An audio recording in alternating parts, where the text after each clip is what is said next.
Welcome back to my channel. It's Jordana22 here. Today we're going to talk about something that's going to actually make me upset.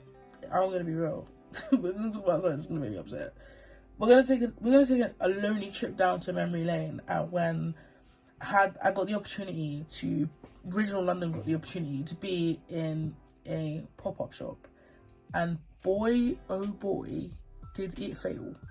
I don't think I've ever had a more embarrassing moment of the brand. This has to be one of the biggest learning curves I had to eat with chest, because there was a whole L that I took. So originally, when I first started Original London, I speak about this all the time. In 2020, that's when Original London was born. I literally spent I worked my arse off. I worked very hard. I had the time and the money to do it at the time because it was during the pandemic. So I was getting paid to be at home. I was getting paid to be at home. It was working in my favour. I had all the free time I could ever ask for. And I was just working.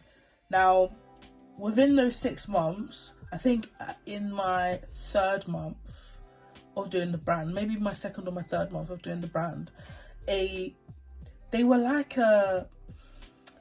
I'm gonna say that they were like an agency, but I don't really know what they were. They were like an agent. They were like, you know, like ASOS, how ASOS will sell other people's brands, but they use their platform. So that is basically what this agency that approached me were. So they were trying to create their own version of that, which, fair enough, they're trying to create their own brand, trying to create their own kind of platform. Respect them for it. They gave me those opportunities, so I can't hate on it.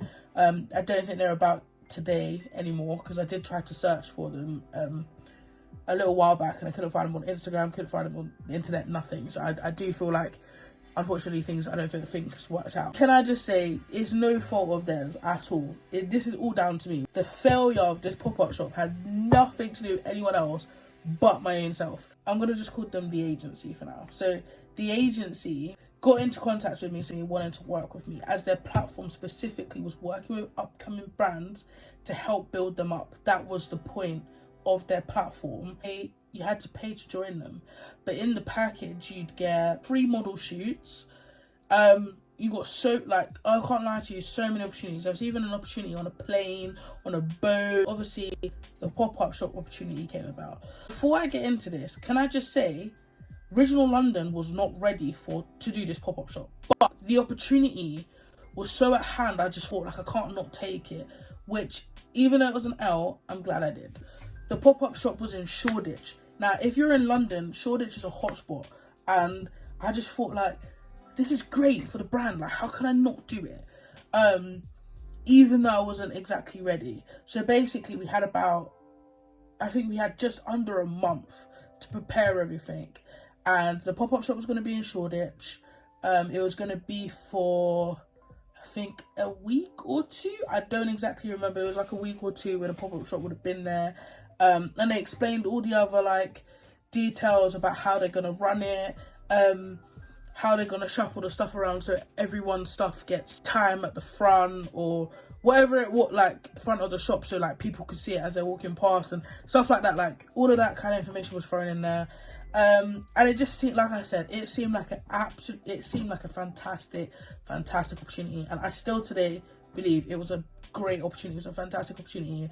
I just was not prepared for it. Now, one thing I'm going to say is, as I'm going through this story, if you've got such an event coming up, or you are thinking of doing a pop-up shop, please take my L's at hand, learn them, and please don't do them. I felt like I'd done Original London injustice. I don't feel like I showcased the brand and the brand's potential the way I should have. Even if back then I didn't really necessarily know what I was doing, I still feel like I could have had Original London's back a lot more than I did with the pop-up shop, but I'm gonna get into that. My first L was that I was not prepared for this pop-up shop at all. I had way too much on my plate. I was not organised. So basically what had happened was I had a drop at the time, and in another YouTube video, I've explained I started doing this colour thing, and that drove me up the absolute wall, because it had me going. I've explained in another video exactly what having all those different colours, how it took up so much of my time, and there was so much of my orders. I had so many orders, I had so many delayed orders that I was trying to work my way through and get them out, get them shipped, and get them to my customers, because obviously they are priority at this point. And then obviously this opportunity came about, and I had to take it on board, because I just didn't feel as if I could I didn't feel as if I could just let the opportunity slide, and I wasn't prepared. I didn't have a prepared drop to do for this pop-up shop.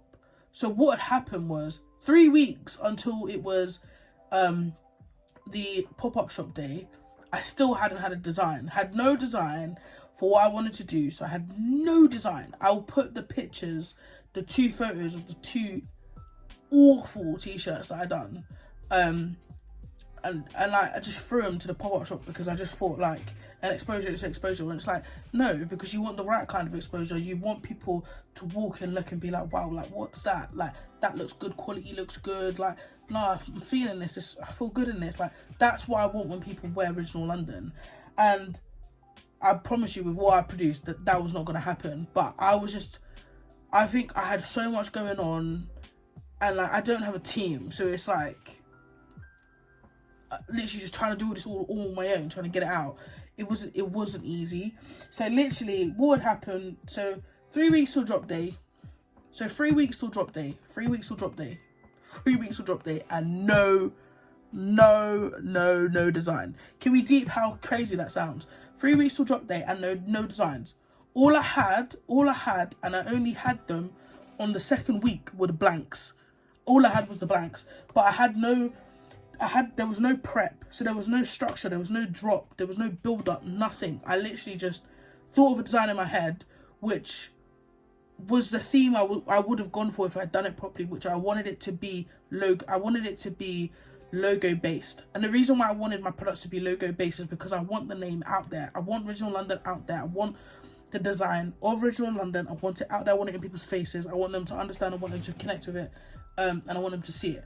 So that was my idea, but the way I done it was absolutely wrong, because I know that I would not do that today.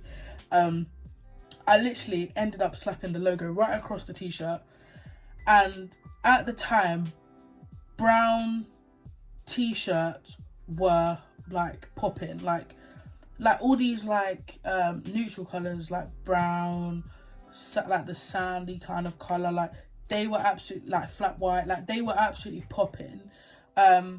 So I ordered brown. Now the brown that came was not the brown that I wanted. Like, this is what I'm saying, because I had skipped all these processes to just do a quick drop, just to give it to pop-up shop, it failed.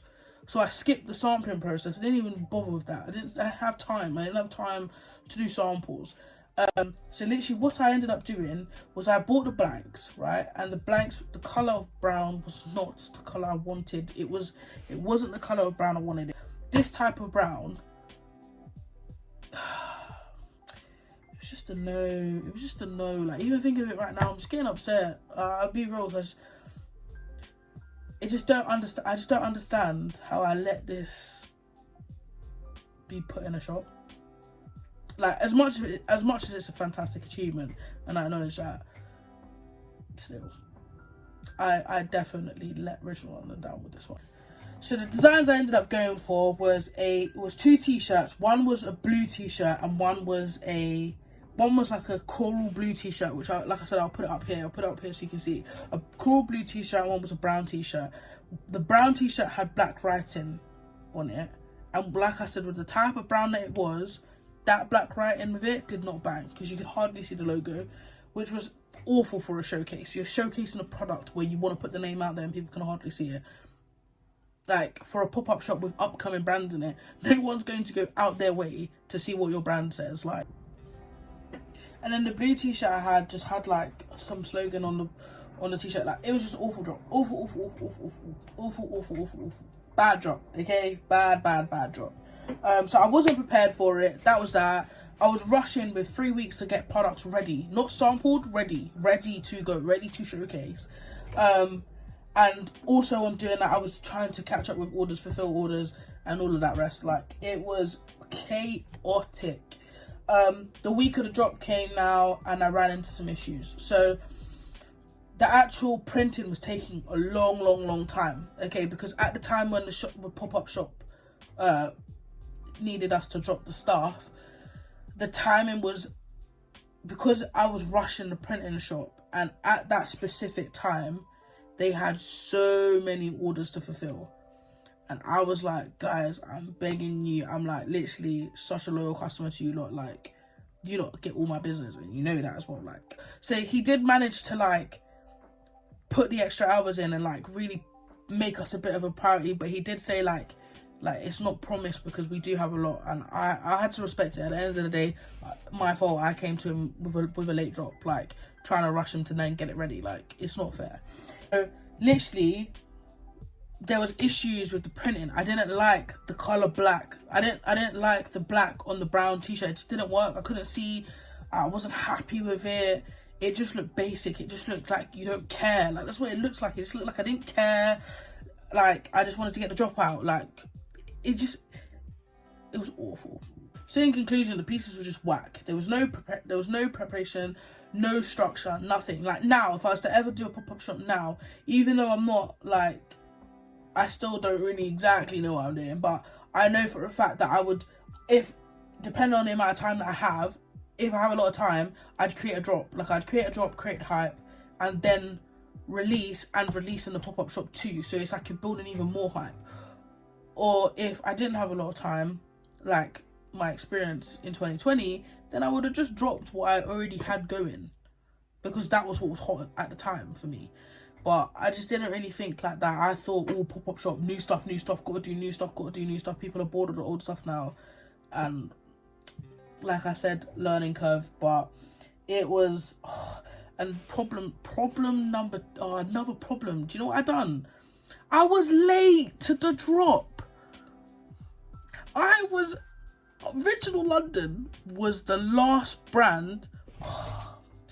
Basically, we had issues with printing. I don't remember exactly what another issue was, but another issue arose, because obviously it was a rush thing. It was rushed. And another issue arose, and it had to do with printing. And I think he messed up one of the blanks. He messed up a few of the blanks, or something happened. I didn't have time to go and get more blanks. So I emailed the agency and I was like, guys, manufacturers kind of messed up my drop. I don't have, because they wanted a set number of each that you're going to bring, and they was like, no, it's fine, you got to just bring it now, because there's no time. Like, there's no time. We should have had these 3 days ago. And I was like, I was literally late to my drop, and there was no professionalism. Like, I was late to my own pop-up store drop. I've been placed with an opportunity, and this is what I'm doing. But it's actually because I was so overwhelmed, and there were so many things out of my control that were happening, and I was on overload. But regardless, it's my fault, because I wasn't prepared.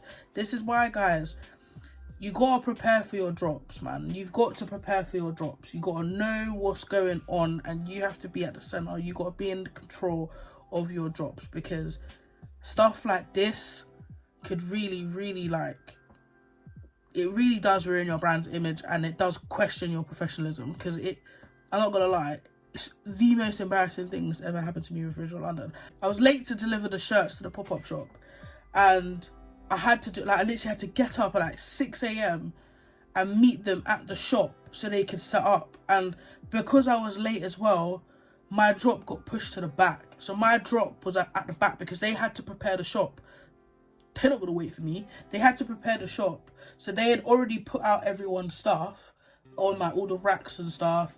But I was late to my drop, so my stuff got put to the back. Even though they're doing it on a rotation, it's still a bit of a do you know what I mean? But I can't fault them for that. No one else's fault but my own. So on top of the drop being whack, the professionalism in the clothes, it just did not, in an inside label where your brand's name is. None of my clothes had that. None of my t-shirts had that. None of the t-shirts had an inside label. None of them. Zilch, zero. None of them had an inside label. So again, those on the racks, they didn't look good because it just didn't look good. It didn't. I would never produce a garm. I would never produce a garm today and it not have specific things on it, because it helps with the professionalism, like the look of it, the feel of it. Like, especially if you're an upcoming brand, you have to do more work to prove yourself, because you need to put people on board, like, guys, this is for real, this is what I'm doing. I didn't do that. You have to think from a customer's perspective, especially when it's a pop-up shop. They're walking past the shop, their first thing to do isn't to, the first thing that grabs them isn't to necessarily just touch it and feel it. I mean, there are some people like that, but it's more of like the aesthetic of it. Like, when they look at it, they're like, like, I like that, that looks nice. Then they go and touch it. Do you know what I mean? It's the aesthetics that bring them to go and actually make contact with your garm. So it was just an L. The professionalism of the garms was not there at all. Essentially from that, I made no sales. But that doesn't surprise me. Like, I wouldn't have bought that. Like, I wouldn't have bought that. As happy as I was to see that my stuff was in a pop-up shop, it was just not in the right way. It was definitely a learning curve. I learned so much from it. Like I've spoken in the video, I've learned that if an opportunity like that was to ever come out again, I need to be prepared. You need to know your time frame and know what you can do in that time frame. Yeah, I got a lot to prove when it comes to doing a part 2 of pop-up shop, because part 1, massive fail. Massive fail. Yeah, massive fail. There was just no preparation, no structure. I was late to my own drop. The pieces were absolutely whack in regards to the design, whack. Professionalism of each garm, whack. There weren't even inside tags. Whack. Like, it was rubbish. What went well with the pop-up shop? I would just say it was an excellent learning experience. I think it gave me the insight and perspective of what it takes to have your garms, your brand, your image in a pop-up shop. And it's a lot. There's a lot more to it than you think, and I feel like preparation.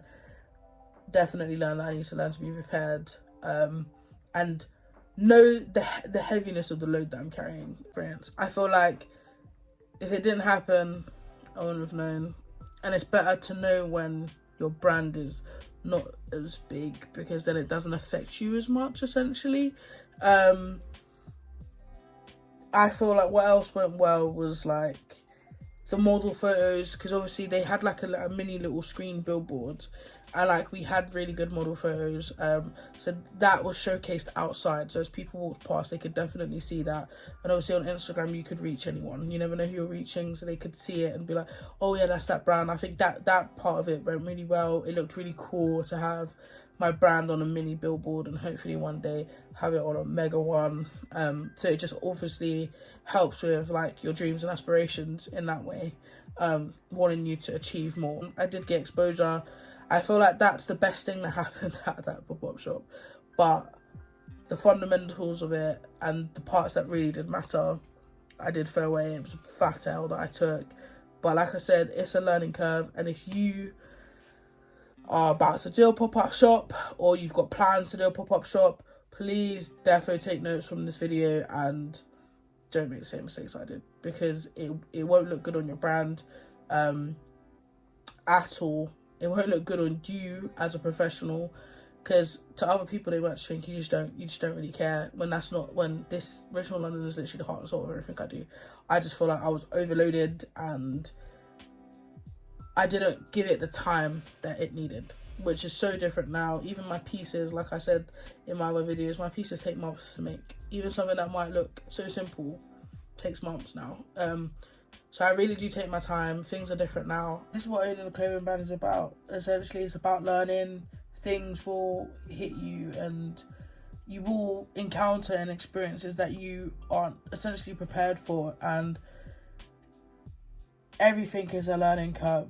Like, you can't, like, this is what I love about it, is that I still got the opportunity to say that my stuff was in a pop-up shop. It might not have gone the best, it didn't go the best. To know that was something that I was able to achieve, especially in such a short space of time. You never know who's watching your stuff. Like, because that's where I got the opportunity from. I got it from Instagram, and I never went out searching for that agency. They came to me.